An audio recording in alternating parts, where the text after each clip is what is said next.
So, back in the 90s, when Friends started, I watched the pilot episode, and it didn't really do anything for me, so I stopped watching. A few months later, it's one of the biggest shows on TV, and I start to wonder, did I make a mistake? Should I give it another chance? So I waited for the reruns to start, and I watched the first 3 episodes.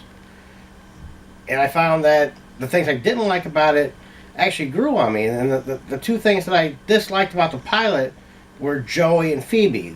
They annoyed me in the pilot. But as the show went on, they became two of my favorite characters.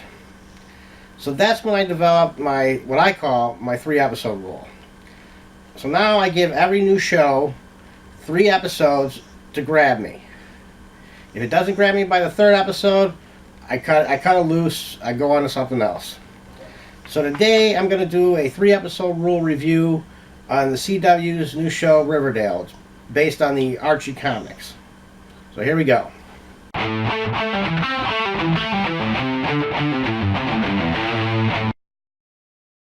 Before we start, how many episodes do you give a show to grab you? Let me know in the comments. When I was a freshman in high school, way back in the 80s, I started reading comic books, but not Archie Comics.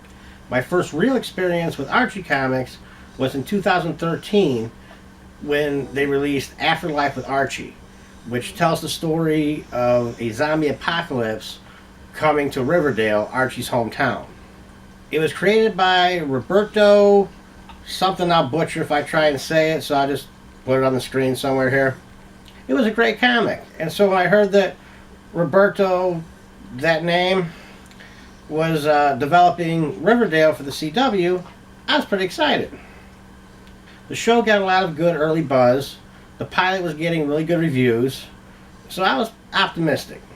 When it comes to casting TV shows and movies based on comic books, the look of the actor is very important to a lot of people. But also, you have to have somebody who can actually act and pull the character off. And Archie has been around since the 40s, has a huge following, so there was a lot riding on the casting. So here are my opinions on the main cast. Jughead Jones is played by Cole Sprouse. Now, apparently this guy is pretty well known. I guess I've seen him in Big Daddy with Adam Sandler way back when. But he is most known for a Disney show called The Sweet Life of Zack and Cody. Yeah, I guess he looks close enough to Jughead. I mean, you can't really find anybody with that nose. As for the character, Riverdale seems to be going for a complete overhaul of the character. So, I guess any decent actor would do. Unfortunately, we're 3 episodes in and I've yet to see this guy do any decent acting. He betrays every scene with zero emotion. Madeline Petch plays Cherry Blossom, who is a rich, mean girl. Her looks are spot on for the character. In the pilot, her acting is a little over the top, but she has gotten better with each additional episode. And I think as the show goes on and she gets to know the character more, she's going to be really good. Next we have Ashley Murray as Josie McCoy. Now I know some people get their panties in a bunch when a comic book, movie, or TV show changes the race of a character. I always felt if you got the right actor, it doesn't matter what color they are. And I think Ashley Murray is fantastic. She's one of my favorite parts of the show. And if you actually look at Josie, she doesn't look that far off from Josie. Now we come to the first of the big 3. Veronica Lodge, played by Camila Mendez, definitely has the look, although her eyebrows always make her look surprised. She also has the acting chops to make Riverdale's version of Veronica very believable. Betty Cooper is where Riverdale got everything right. They chose Lily Reinhart for the part, and she is perfect. She has the Betty look, and she is definitely the best actor on this show. Betty is the sweet, innocent girl next door, but Riverdale's Betty has a hidden dark side that we slowly see emerging, and the way Lily Reinhart plays it's fantastic to watch.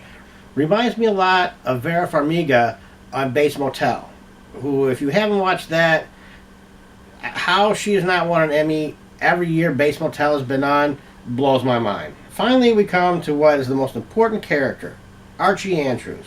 Apparently, there was a 4-month worldwide search for an actor to portray this iconic character.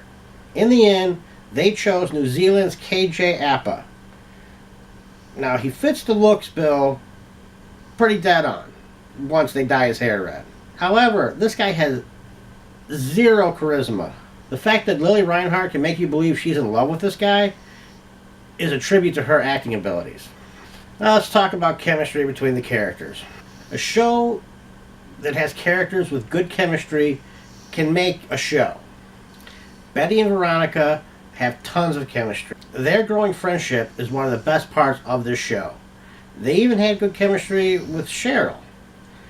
The guys, however, have no chemistry with each other at all, or anyone else. Finally, let's talk about the writing. The show has a sound premise. Unfortunately, the writing is pretty bad. This is why in some ways I feel bad criticizing the actors. They're really not given a lot to work with here. The affair between Archie and his teacher is one of the most boring student-teacher affairs ever filmed. The show is pretty good with the cliffhanger, though.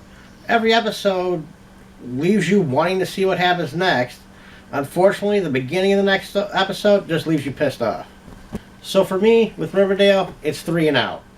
If you've watched any of Riverdale, let me know what you think in the comments. If Riverdale isn't your cup of tea, but you're looking for something similar yet different, I have some recommendations for you. If you want a better show with teen angst and a murder mystery, try Pretty Little Liars. Or, if you just want a better teen love triangle, try Dawson's Creek. If you want a better teen soap, you might want to go with either One Tree Hill or The O.C. And if you'd like a little sci-fi thrown in, I'd recommend Roswell or Smallville. Then, there's the one show that has it all, Buffy the Vampire Slayer. If you've never watched Buffy, I highly recommend you check it out.